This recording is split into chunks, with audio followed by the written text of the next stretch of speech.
Hi friends, आज मैं आपको सिखाने जा रहा हूं कि अपना इंट्रोडक्शन कैसे दें। जी हाँ, जब भी आपसे ये क्वेश्चन पूछा जाता है कि tell me something about yourself, तो बहुत सारे लोग घबरा जाते हैं, कंफ्यूज हो जाते हैं, उन्हें समझ में नहीं आता कि उन्हें क्या बताना है और क्या नहीं बताना। तो देखिए, आज हम उसी बारे में बात करेंगे कि जब भी आपसे पूछा जाए कि tell me something about yourself और गिव योर इंट्रो, यानी कि इंट्रोडक्शन, तो कैसे आप अपने आप को इंट्रोड्यूस कराएंगे और उसमें क्या क्या चीजें आप बता सकते हैं। देखिए, जनरली ये 7-8 चीजें हैं जो आप अपने इंट्रो में बताएं। जैसे सबसे पहले जब भी आप इंट्रोडक्शन दें, अपने इंट्रो देना शुरू करें, तो सबसे पहले आप ग्रीट करें। ग्रीट यानी कि जो भी सामने लोग बैठे हैं उन्हें ग्रीट करें, लाइक गुड मॉर्निंग एवरीवन, इस तरीके से आप शुरुआत कर सकते हैं, या good morning sir, good morning ma'am, my name is, इस तरीके से आप शुरू कर सकते हैं। तो यहाँ पर किस तरह से ग्रीट करना है और कौन बैठा है वो आपने अपने हिसाब से थोड़ा सा डिसाइड करना होता है। लेकिन अगर कहते हैं ना कि वेल बिगिन हाफ डन, तो ग्रीटिंग एक अच्छी सी स्माइल के साथ आप करेंगे तो हर किसी को अच्छा लगेगा। तो मैं आपको यही सजेस्ट करूंगा कि एक अच्छी स्माइल के साथ आप ग्रीट करते हुए अपना इंट्रोडक्शन स्टार्ट करें। दूसरा, आप सबसे पहले ग्रीट करने के बाद अपना नेम बताएंगे। नेम बताने के लिए आपके पास 3-4 तरीके होते हैं। जैसे कि सबसे पहले आप देख सकते हैं लिखा हुआ है माय नेम इज, तो आप बोलेंगे माय नेम इज, जो भी आपका नाम है, my name is Deepak, my name is Sumit, my name is Amit. और आप चाहें तो कुछ इस तरीके से बोल सकते हैं my name is Sumit, Sumit Gupta, my name is Deepak, Deepak Sharma. इस तरीके से आप 2 बार में भी बता सकते हैं। एक बार आपने अपना केवल नेम बताया, उसके बाद अपना सरनेम भी बताया।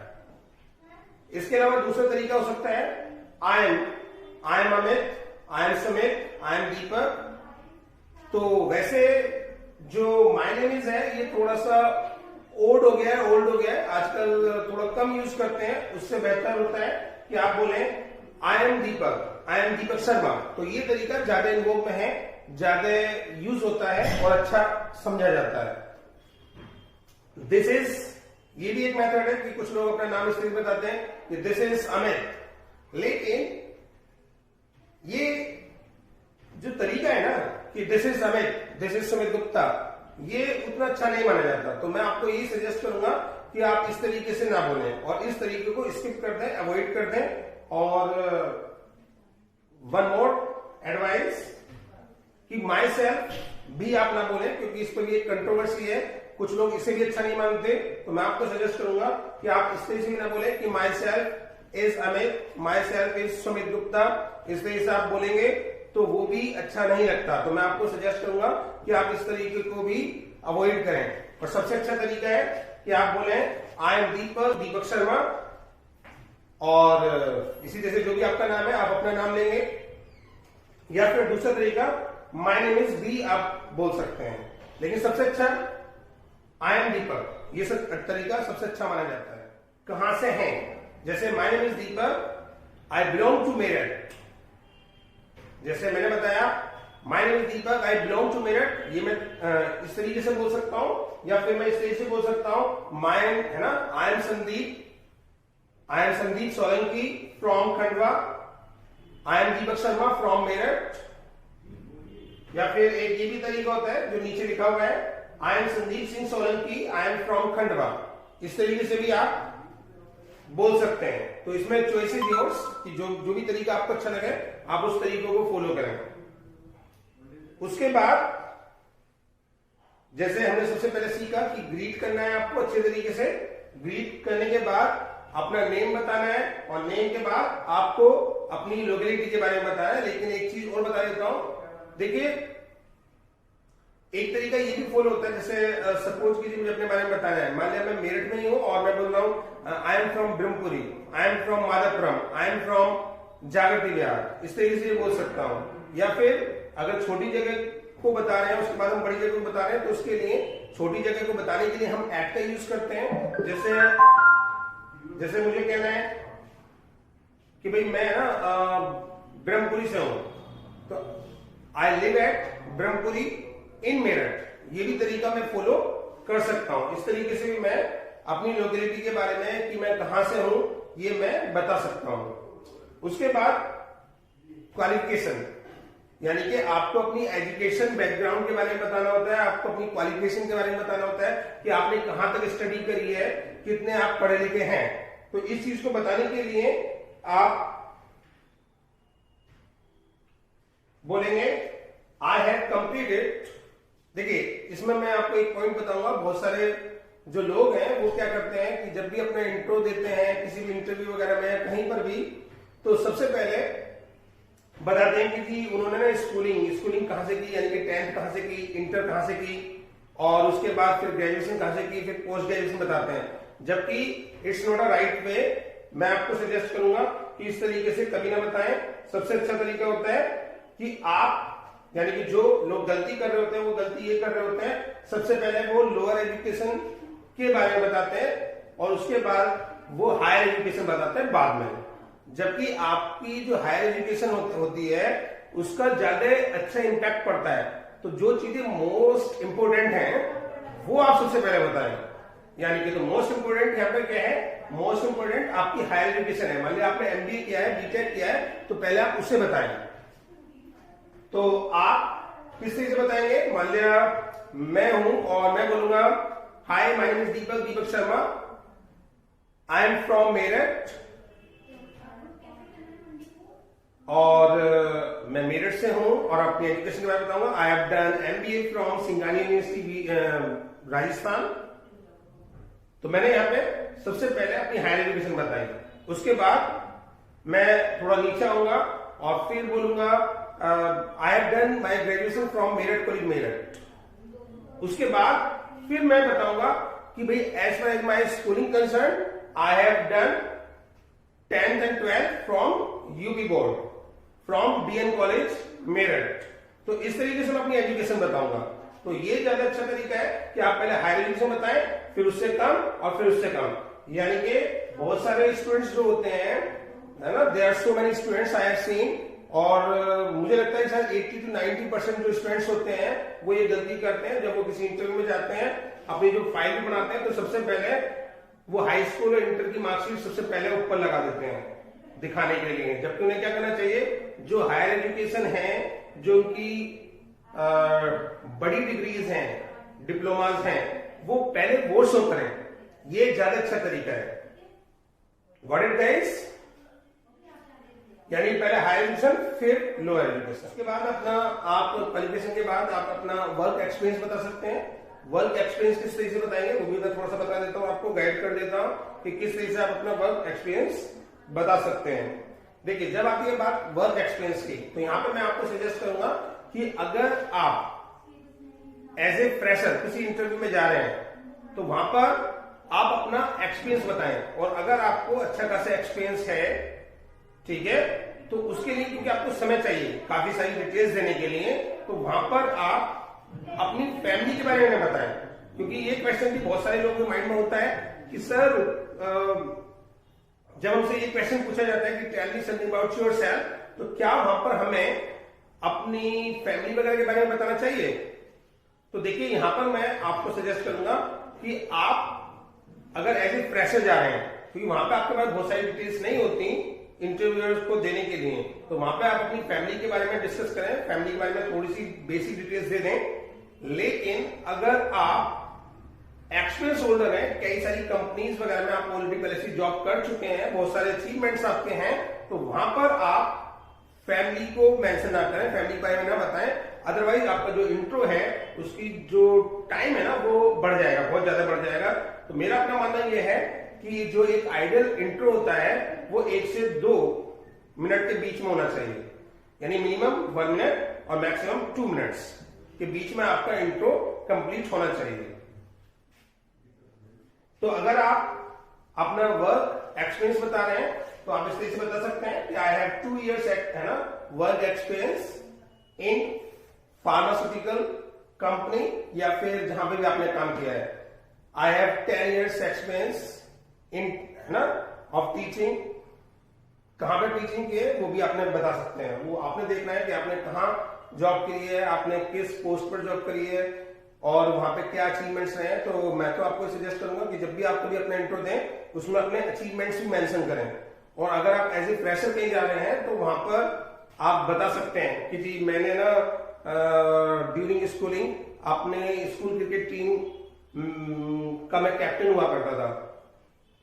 तो इससे कहीं ना कहीं इंटरव्यूअर्स के माइंड में जाता है कि भाई कहीं ना कहीं इस बंदे के अंदर है ना लीडरशिप स्किल्स हैं, इसने टीम को लीड किया है, तो इसे पता है कि लोगों के साथ यानी कि पीपल मैनेजमेंट कैसे किया जाता है, लोगों से उनका बेस्ट कैसे लिया जाता है, ठीक है, आउटपुट कैसे आता है, ठीक है, बेस्ट कैसे आता है लोगों का, तो वो सब चीजें ये व्यक्ति जानता है। तो ऐसे में आपके चांसेस बन जाते हैं। तो हमेशा ध्यान रखें जब भी आप कभी इंटरव्यू के लिए जाएं तो आप अपने अचीवमेंट्स के बारे में भी हमेशा बताएं। अगर आप ऐसे फ्रेशर जा रहे हैं तो आप सीधे सीधे बोल सकते हैं कि आई एम फ्रेशर। आप फ्रेशर है तो फ्रेशर ही बताएंगे। और वहां पे आप बोल सकते हैं sir I have no experience because recently I have completed my education and after completing my education so I have come here first time for interview और इस तरीके से आप बता सकते हैं। But if I get the chance definitely I will give my best। इस तरीके से आप बता सकते हैं कि भाई आप फ्रेशर हैं लेकिन अगर आपको अपॉर्चुनिटी मिलेगी, आपको चांस मिलेगा तो आप कंपनी के लिए अपनी तरफ से बेस्ट देने की कोशिश करेंगे, आप अच्छे से अच्छा बेहतर से बेहतर काम करेंगे। इसके अलावा आप अपनी स्ट्रेंथ और वीकनेस को बता सकते हैं। जब बात होती है स्ट्रेंथ और वीकनेस की तो उसे कैसे बताएंगे वो भी देख लेते हैं। आप बोल सकते हैं जब स्ट्रेंथ की बात होगी कि sir my strength is I am hard working, self motivated and dedicated towards my work. यानी आप बोल सकते हैं my strength is I am hard working, self motivated and dedicated towards my work. या फिर आप इस तरीके से बोल सकते हैं I do my work with in given time. तो इस तरीके से भी आप बोल सकते हैं। तो आपकी क्या स्ट्रेंथ है वो आपको बेहतर तरीके से पता होता है कि भाई आप इसमें कुछ और भी मेंशन कर सकते हैं, तो इसमें चॉइस इज योर्स। इसके अलावा वीकनेस आप बता रहे हैं तो देखिए फ्रेंड्स मैं आपको सजेस्ट करूंगा जब भी आप अपनी वीकनेस बताएं तो इंटरव्यू के अंदर वीकनेस तब तक ना बताएं जब तक आपसे पूछी ना जाए। तो आपको मेरा सजेशन है कि आप उसे स्किप कर दें, वीकनेस ना बताएं जब तक आपसे ना पूछी जाए। अगर उन्हें आपकी कोई वीकनेस जाननी होगी तो अपने आप बोलेंगे I would like to know your weaknesses because everybody has. तो डेफिनेटली उस समय आप जरूर रिप्लाई करें कि आपकी क्या वीकनेस है, सोच के जाएं। लेकिन इंट्रो के अंदर कोई जरूरत नहीं है आप मुझे मार्क करने की और अपनी वीकनेस बताने की, क्योंकि अगर आप को जब अपने बारे में बताना है तो क्यों ना सब कुछ अच्छा बताया जाए, उसी का बेनिफिट मिलेगा आपको। और अगर वीकनेस आप बताते भी हैं तो कुछ इस तरह से बता दें कि वो आपकी वीकनेस भी आपकी अच्छाई दिखाई दे कि sir I am workaholic person, यानी कि मैं खाली ही नहीं बैठ पाता सर, मैं है ना कुछ ना कुछ करता ही रहता हूं, हमेशा काम ढूंढता रहता हूं और इस तरीके की मुझे हैबिट है कि मैं खाली नहीं बैठ सकता। तो आप बोल सकते हैं आई एम वर्कहोलिक पर्सन। तो इससे बेनिफिट आपको ये मिलेगा कि उन लोगों को ऐसे ही व्यक्ति चाहिए कि जो निठल्ले ना हो, लेजियों की तरह ना बैठते हो और हमेशा है ना जो भी काम पेंडिंग है वो ढूंढते रहें और करते रहें। तो आप बोल सकते हैं सर आई एम वर्कहोलिक, है ना, as far as my weakness concern, sir as far as my weakness concerned I am workaholic person, whenever I take the responsibility to do something so I forget it's a day or night, I keep working until I complete it. So sometimes it's not good for my health क्योंकि excess everything is bad as you know sir। तो इस तरीके से भी आप reply कर सकते हैं, अपनी वीकनेस बता सकते हैं इस तरीके से। यहाँ पे ये आपकी जो वीकनेस है ना ये भी उन्हें जो लोग आपका इंटरव्यू ले रहे हैं उन लोगों को डेफिनेटली अच्छी लगेगी। इसके अलावा आप अपनी फैमिली के बारे में बता सकते हैं। कुछ लोग इस तरीके से बताते हैं अपनी फैमिली में I have 5 members in my family, they are my parents, my 2 sisters and me. तो देखिए मैं आपको बता दूं कि जब भी आप अपनी फैमिली के बारे में बताएं तो आपको बिल्कुल बताने की जरूरत नहीं है कि भाई आप भी अपनी फैमिली का हिस्सा हैं। यानी कि देखिए सिंपल सी बात है, अगर आपकी फैमिली में 6 मेंबर्स हैं तो केवल आप 5 के बारे में बताएं।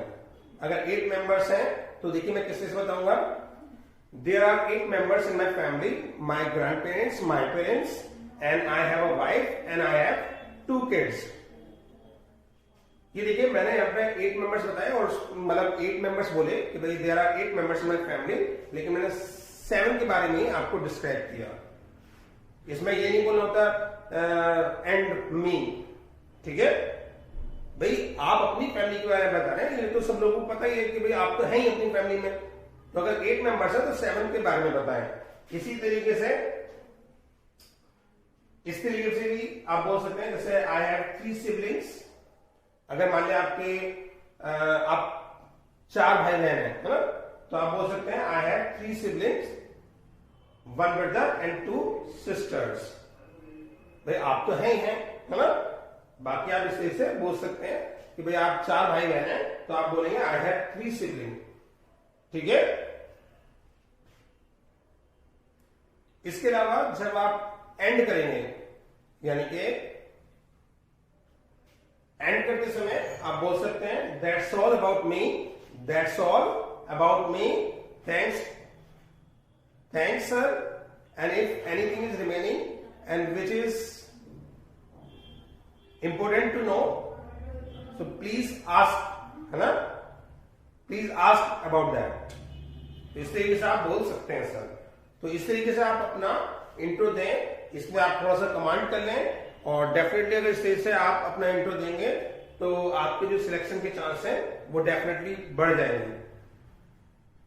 इसके अलावा ये पूरी इंटरव्यू की हम सीरीज बनाने वाले हैं जिसमें बहुत सारे क्वेश्चंस इंटरव्यू से रिलेटेड, है ना, तैयार किए जाएंगे कि भाई tell me something about yourself, है ना, what's your weakness, what's your strength, why should I hire you, इस तरह के जो क्वेश्चंस पूछे जाते हैं इंटरव्यू में। तो ये पूरी सीरीज हम तैयार करने वाले हैं और definitely in next video you will get something new. तो आज के लिए इतना ही काफी है। It's a time to stop this video and now I would say tata, bye bye, ciao, and please subscribe my channel, like my video and share it to others. Thank you.